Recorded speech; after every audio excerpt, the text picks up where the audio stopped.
This documentary about overcoming life's darkest moments isn't on Netflix, and that's exactly why you need to watch it. Look, I've been through my share of tough times, and I'm tired of watching feel-good fluff that barely scratches the surface. My Silver Lining documentary on lrodvinetwork.com is different. It's raw, real, and completely transformative. This isn't some glossy production designed to make you feel better for 30 minutes. It digs deep into what it actually takes to turn your pain into purpose. The storytelling is so powerful that mainstream platforms wouldn't touch it. But that's their loss and your gain. You get exclusive access to stories that will genuinely shift your perspective on adversity. I watched it 3 times because each viewing revealed something new about resilience. The convenience of streaming it on lrodvinetwork.com means you can pause, rewind, and really absorb these life-changing insights. Don't settle for surface-level inspiration when you can access something that actually moves the needle.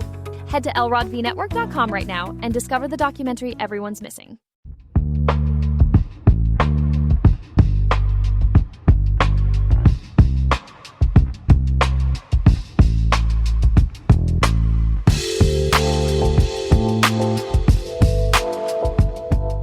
Hello, everyone. Welcome to this week's episode of Thirsty Topics. I'm Lawrence Elrod. And I'm Meryl Klimo. Hey, Meryl. How are you doing today? Hey, I'm so good. How are you? You know what? I am doing fantastic. I can't complain. Yeah. Yeah, I can complain, but no one really cares, right? I do complain all the time, even when things are fantastic. It's good. To me, it's like fun to gossip and complain every now and then. I don't care if they're bad things to do. You got to vent every so often, right?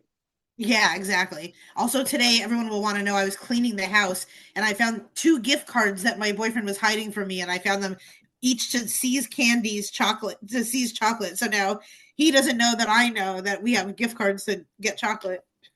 Oh, are you going to put it back, or are you going to just tell me? Oh, no, I'm going to go get those like chocolate lollipops by myself and not tell him. Well, at least they're not going to waste, right? Exactly. They'll be going to someone that uses them and wants them. Well, this week, we're going to let you start off, Meryl.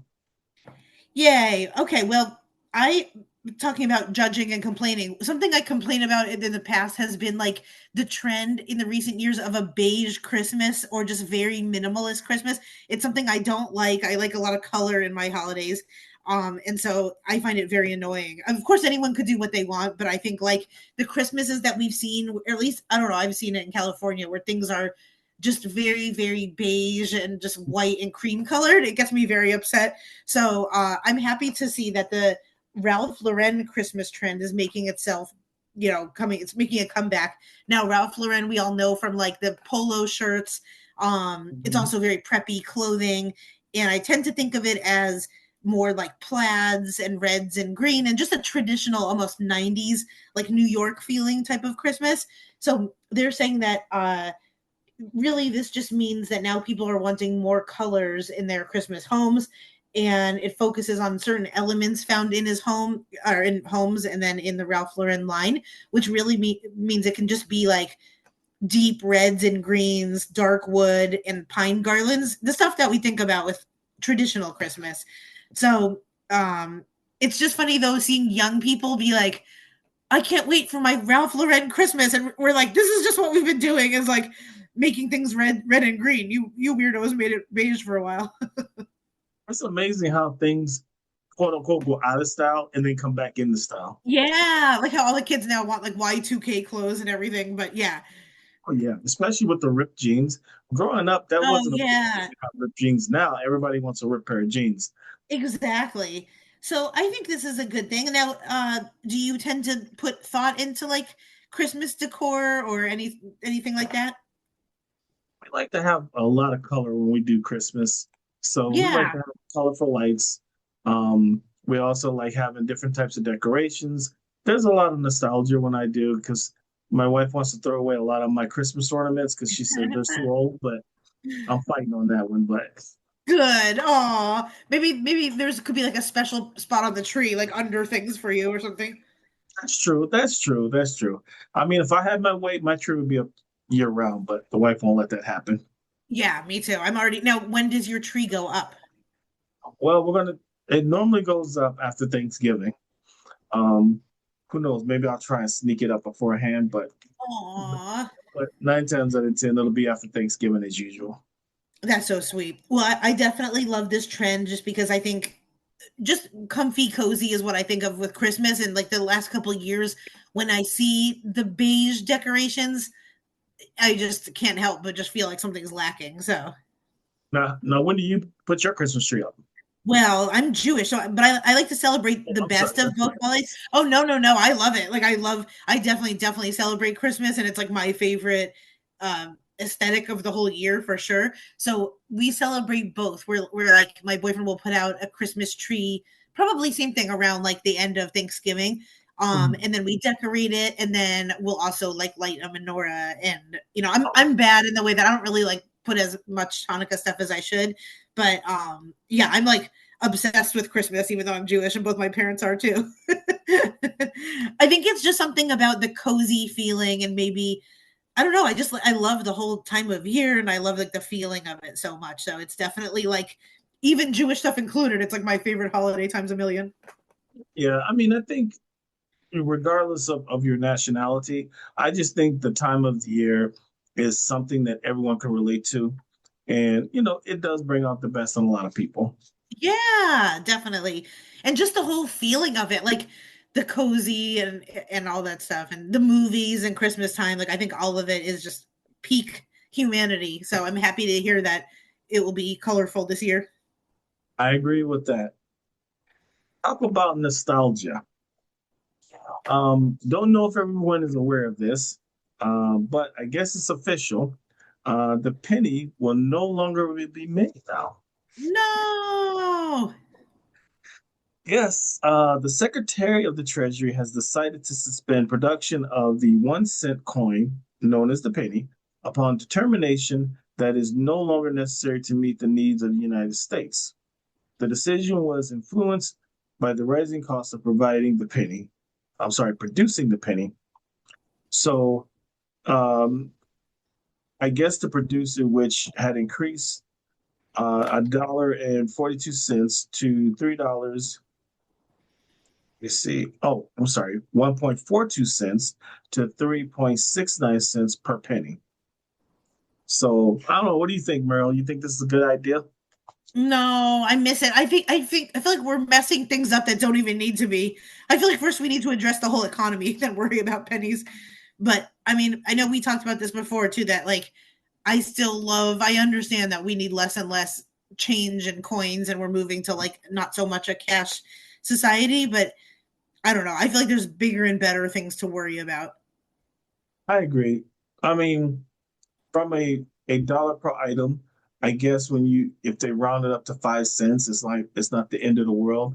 I But what's going to know. happen is that a lot of these companies, especially these big mega companies, those few cents are going to make the millions of dollars. Just Yeah. Well, they should even do that. They should help us out with gas. And it's like, okay, just call it $3 a gallon. Don't say it's like 3.43 or anything. Just round down for us instead of up. oh yeah, because gas, which I never understood, it's like 2.995 or whatever. It's like, dude, just make it an even number, or Yeah, a rounded number instead of like this decimal point after the two. This doesn't make sense. exactly. And I always fall for it too, where I pay with credit card, but then I always get excited by like the cash price of gas. But anyway, I think you're right that I think like there's I don't know. It just seems like we're getting into so much of the minutia, but we know that this is going to benefit the billionaires and like the big CEOs and the big companies by this because they'll be able to round up or round down in a way that like totally helps their margin. Oh, absolutely. So I did was a little surprised at how much it costs to make though, but Yeah, I know. Now, do you at any given point do you have like change on you at any time? very rarely. Most of the time, I don't use cash, but I do keep something on me at all times. I'm kind of old school. You gotta have some kind of cash on you. Yeah, I agree too. Anytime I even see my parents, they're like, "You have to have $15 on you at all times." But yeah, I still think change is fun. I don't know where you live. Do you have those like Coinstar machines that you can dump your cash in? Yeah, I see. Mhm. But then of course, typical is that it takes like a cut. So you'll put all your quarters in, and then of course it like then like is like, thank you, you actually made $4 by this. Yep, that is true. But I guess it's a sign of the times, I guess. Yeah. Well, another sign of the times, Target customers will soon see more smiles and maybe even more exchanges with employees thanks to one of Target's new policies. Now, this is called the 10-4 policy, and it requires employees who are within 10 feet of customers. They have to smile, make eye contact, wave, use friendly, approachable, and welcoming body language. And then if staff members are within 4 feet of customers, they must personally greet the guest, smile, and initiate a warm, helpful interaction. Now, this is called 10-4. It's one way that Target is trying to elevate the shopping experience. Okay, my thought with this, it is that I love like the thought of people being nice and sweet and like having a nice interaction, but we all know Targets where there's so many people working, and like, what if you have to go through this with like 8 different people while you're just trying to buy detergent or something? That is true. That is true. And I think that I think this is part of their way of getting, because Target has lost a lot of money ever since they did that boycott. Target has not been the same. Yeah. So I think this is maybe their way of trying to counter that a little bit. Whether it works or not, only time will tell. But I'm kind of weird where when I go to the store, especially the grocery store, I will only get into a lane where I see the cashier is smiling. Really? Yep, I don't care if it's young, old, male, female, it doesn't matter. I only try to go to the ones where they smile. So even if I got to wait behind a few more people, I'll do it. It's no big deal. That's so funny. And see, like, I was just thinking about this the other day because I would definitely classify myself as like very extroverted. I love, love, love talking to people. I feel like I'm hopefully like relatively nice, but I'm almost the opposite where I'll go to the person that I feel like is going to not talk to me at all or like not ask Wow. any questions. It's very weird. I always feel like if I'm shopping or something, I just don't want to have, of course, it's like, how are you? Good. How are you? Like, I'm always okay to exchange pleasantries, but I like don't want to have any interaction other than just like if someone's there to help me, they will. So it's so funny how that is because I specifically don't go to Trader Joe's a lot because like they talk so much about like what are you up to today? And I'm like, what if I told you I'm going to kill someone? like, I don't know. Like if they made a quiet Trader Joe's, that would be my favorite shopping place. But instead, they actively lose out on like my business because I so don't want to talk to them. Um, but I think this is good. My only fear is just if like 4 customer service people are there at Target, then that means I have to have like 4 warm interactions with someone. Like I don't know. It's not the worst thing in the world, but I just don't want to have to be talking like the whole time that I'm just trying to pick up dog food. Well, I can see that point. You kind of want to get in, do your business, and get out of there. So I get that. Yeah, I also do feel like it's gotten really annoying, especially in California, with the shoplifting, like needing to get everything out of glass or out of a case, like toothpaste, toothbrush. It's gotten really ridiculous. So if they can improve service one how, it's like don't make all of us get punished because of people shoplifting. Like if they're Mhm. able to kind of put stuff back, so we don't have to go get someone if you want like a toothbrush or something, that would be very helpful. Well, I agree. And I would just say that, tighten up on your security services because I've seen instances where people have went in and got rows and rows of stuff and walk out with it. And Really? we all know that, okay, you can't do that unless someone's working on the inside. Okay. No one's that blind. Yeah. Yeah. Or they don't know the person, but they're just like not about to risk their own whatever to go after them shoplifting? Yeah. Now that I would say never do because there's nothing in that store worth your life. Right. Oh yeah. Yeah. But I thought this was good. And I mean, like, I heard that a lot of businesses and CEOs try to learn from Disneyland and Disney World of like how to be nice to your people and even like while they're in line, how to entertain them. So yeah, interesting. Very, very, very interesting. Now, this story here is not the best story in the world, but we definitely need to talk about it. Crazed Johnson Wang, who goes by Pajama Man online, rushes Ariana Grande at the Wicked event. Cynthia Erivo fends off the intruder until security is able to whisk him away. This is so bad on so many levels. Yeah, I've seen the video from like all these different angles. It's crazy. Yeah. So basically, an Australian man named Johnson Wynn, known as Pajama Man, jumped a barricade and grabbed Ariana Grande at the Wicked for Good premiere in Singapore on November 13th, 2025. Wynn has since been charged and sentenced to jail time for the incident. Now, what's crazy about this is not the first time he's done this. That's what's crazy. Really? Yeah. And if you remember the video, he not only jumped the barricade to get over to her, he actually got his hand around her neck. You know, Oh my God. I mean, obviously he didn't harm her, but just the idea of someone being that close to you in your personal space, that had to be terrifying. You know. Yeah, I mean, to me, that's like a security fail times a million. The fact that they were able to have this person get that close and they didn't. It was, if you watch the video again, too, Cynthia was one of the first ones to like rush into action, and she actually like acted faster than a lot of people. Yes, she did, and she really protected Ariana, and you can see the fear on on her face. When this guy went up and literally put his arm around her. Yeah. And they interviewed him, and this guy thinks it's funny. It's a joke, and it's not funny. It's not a joke. No.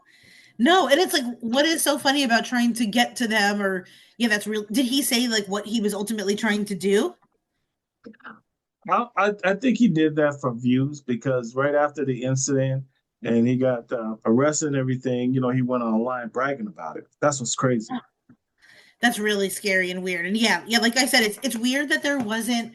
I feel like there should always be like a security buffer, like right where she was, and Mhm. she had people to the side of her and like up and back. But that if he had like a real weapon, or if he wanted to actually hurt her, I feel like it could have very well been orchestrated. That's the scary part about it because what if he wanted to do harm to her? He would have had the opportunity Yeah, of getting yeah, that close to her. I know So, it's very very scary. and I get it. At these events, you want the celebrities to be accessible. There's nothing wrong with that, but there's also nothing wrong with having a security guard walking right beside you. I mean, let's I face it. You know. have to think about some of these people out here now. That has to affect, even as many years as Ariana's been doing it. Like after something like that happens, it probably makes it so crazy just to be out in public. And I feel like I would get very paranoid and very like that's as much as we all like think, oh, celebrity's fun. I don't think that's fun not being able to like go to a mall or walk around without having to have like all these weird suspicions. Oh yeah, and let's face it. That security detail is not cheap, but you got Yeah. to have it once you get to a certain stage. Yeah, definitely. So yeah, that's scary, but good for Cynthia. She jumped into action. At first, my it's so funny because my very like paranoid self was like, or skeptical self was like, the conspiracy side of me was like, this was staged just to show that they're good friends, and how Cynthia like jumped into action. But then once I saw that it was a person for real getting arrested, I'm like, okay, maybe it's not a conspiracy.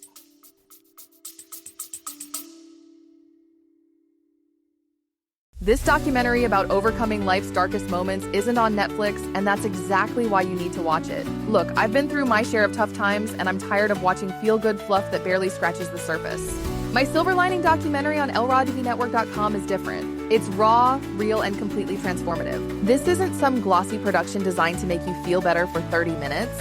It digs deep into what it actually takes to turn your pain into purpose. The storytelling is so powerful that mainstream platforms wouldn't touch it. But that's their loss in your gain. You get exclusive access to stories that will genuinely shift your perspective on adversity. I watched it 3 times because each viewing revealed something new about resilience. The convenience of streaming it on lrodtvnetwork.com means you can pause, rewind, and really absorb these life-changing insights. Don't settle for surface-level inspiration when you can access something that actually moves the needle. Head to lrodtvnetwork.com right now and discover the documentary everyone's missing. Yeah. Well, I can tell you one thing.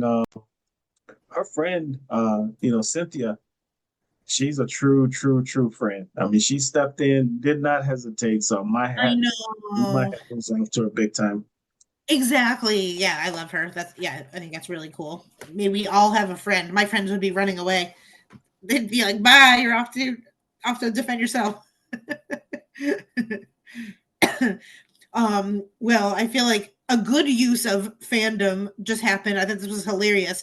Where I don't know if you heard, but so at a Jonas Brothers concert in Buffalo, New York, someone was videoing the crowd and they caught a man looking at a resume while he was watching the show. And so it was like a man Yeah. reviewing, yes. And then they zoomed in, and then the resume was for this guy, Scott Kelly. So there was like a businessman reviewing, half watching the show, half checking his email, and he got a resume from a man named Scott Kelly. And then that video went really, really viral, and like 50 million people saw it on TikTok. And then the Jonas Brothers chimed in saying, like, Scott Kelly was a great man. I'd hire him. Or like, Scott Kelly was our best employee. And so they were being very silly about it. And then the internet found who Scott Kelly was, and he went on all these programs saying, yes, I did get the job. And it was just really funny, I guess. And he was a veteran, which I think is very great. And so yeah, I think that's funny. So instead of hating on the man who was like looking at a resume, they just said, "Hey, he was multitasking," and yeah, I think that's great. So I think that's really cute. And then Scott Kelly didn't know who the Jonas Brothers was at first, but now he said he obviously knows.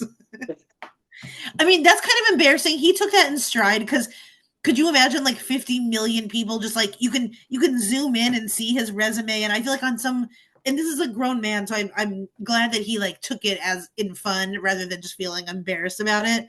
um Yeah, I mean, some people would even be pissed about it because, to me, that was kind of tacky to put the resume on social media. I get it. People want to get their likes and, go viral and everything, but I don't think that should have been on social media because that's you personal. don't.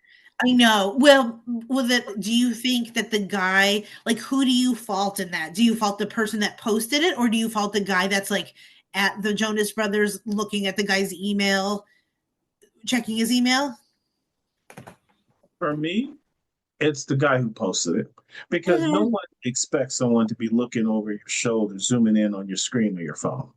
True.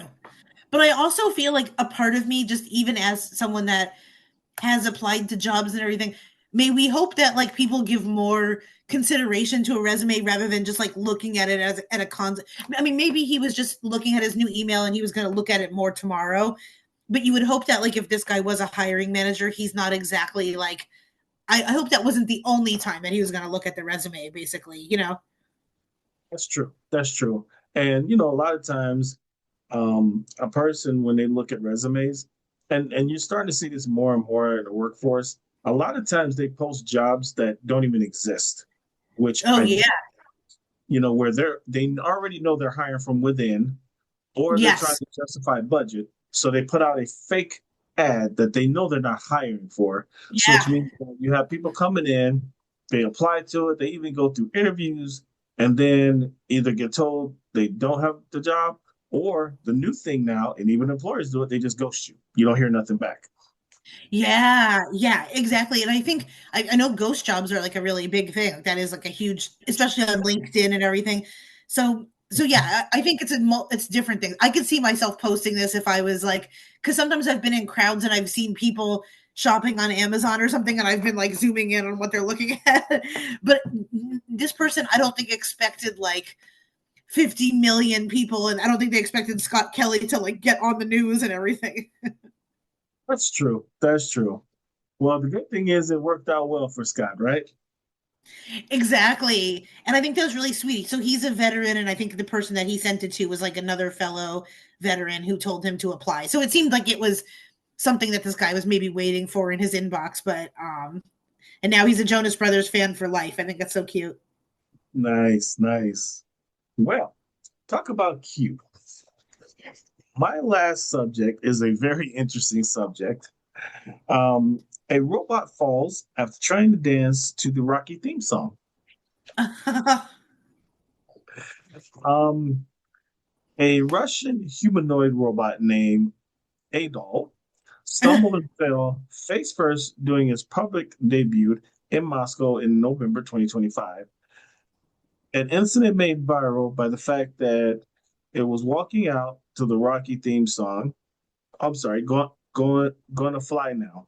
The robot, developed by tech company Idle Robotics, was intended to showcase Russia's advancements in artificial intelligence and automation. As it walked onto the stage, the iconic soundtrack, it attempted to wave to the audience before losing its balance and collapsing within moments.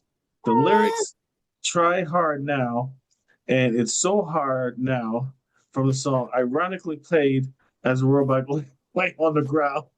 Oh my god, I can't. I still feel like with those little food delivery trucks and robots, I still feel like human feelings towards it.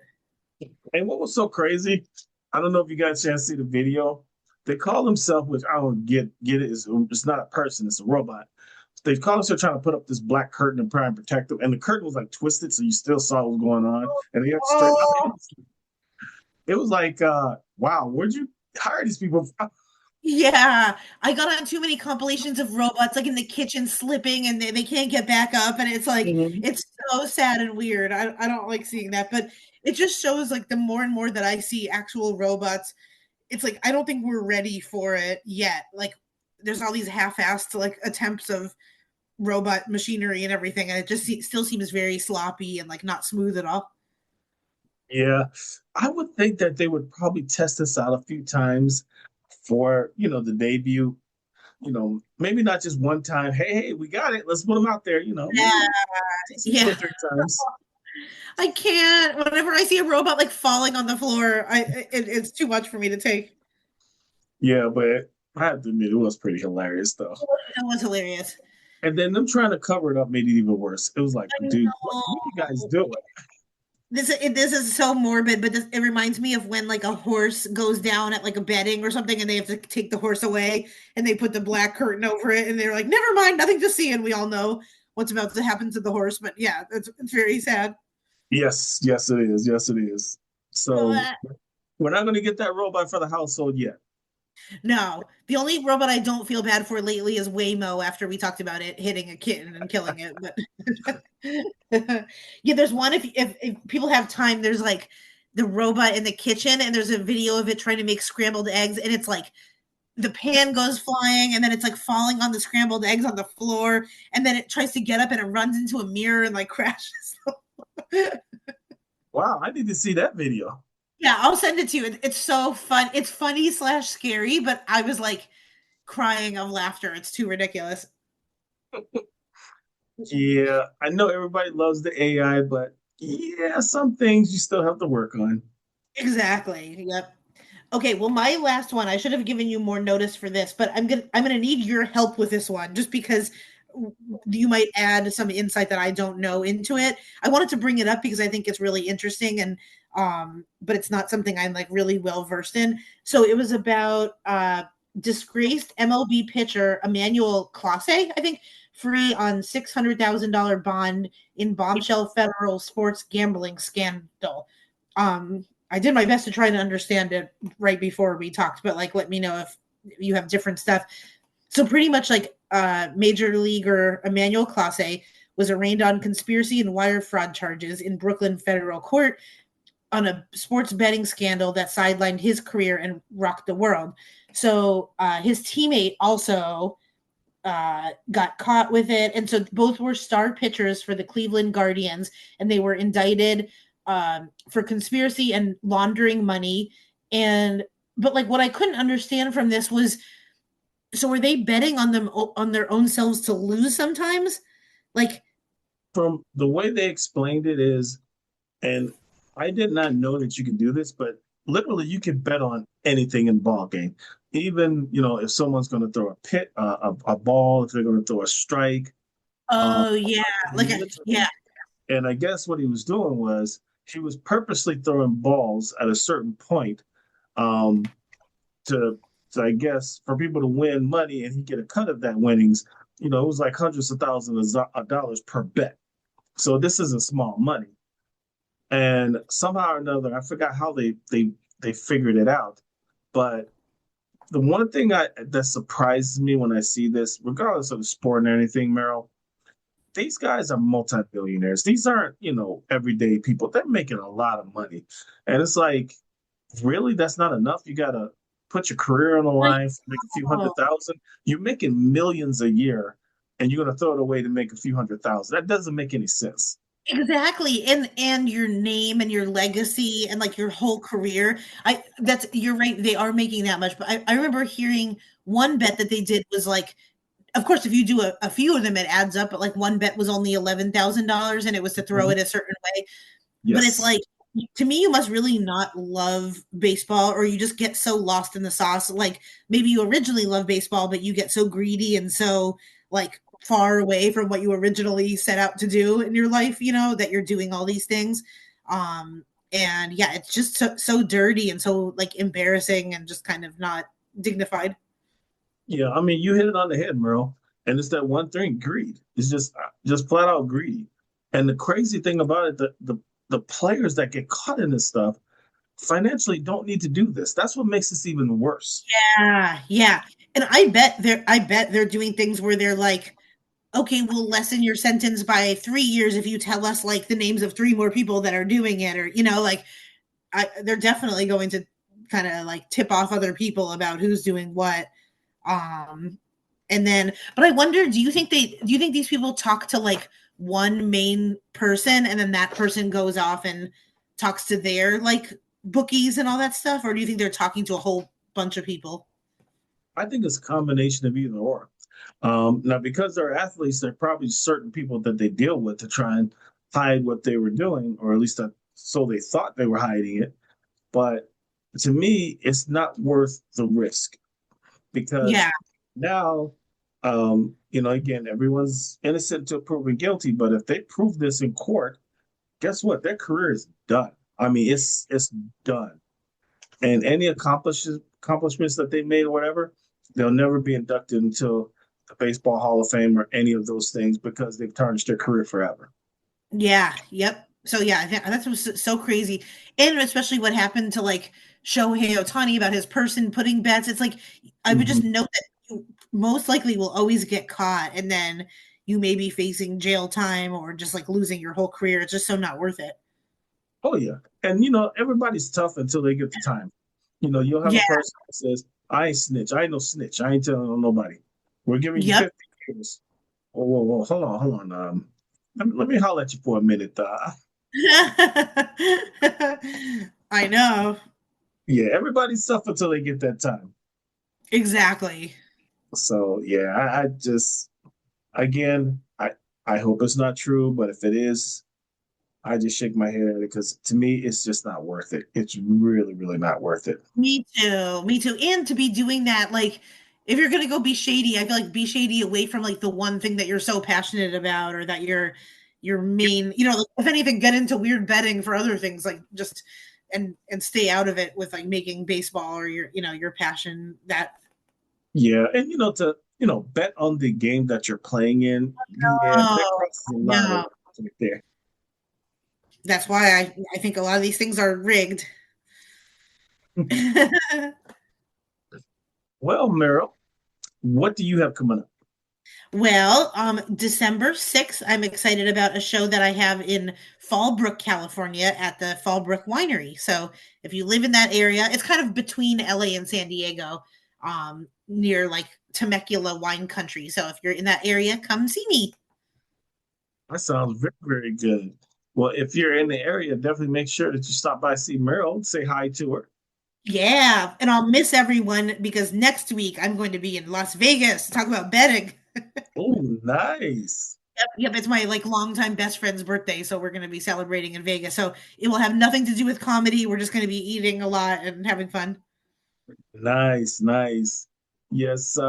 So next week is the holiday week, so we're probably not going to be doing any taping, and I'll probably just put up maybe something from the past as kind of a memory or a repost of something, but it'll still be something there, even though we're not going to be there. But we're gonna Yeah, have a good time, and we'll be back the week after. awesome. Well, everyone, thank you so much for watching and listening to us. We really appreciate all your support. Please tell more people about us and share online and bring more people to us so they can enjoy these conversations as well. Yes. I'm Lawrence Elrod. And I'm Meryl Climo. Have a great day, everyone. Bye-bye. Bye-bye.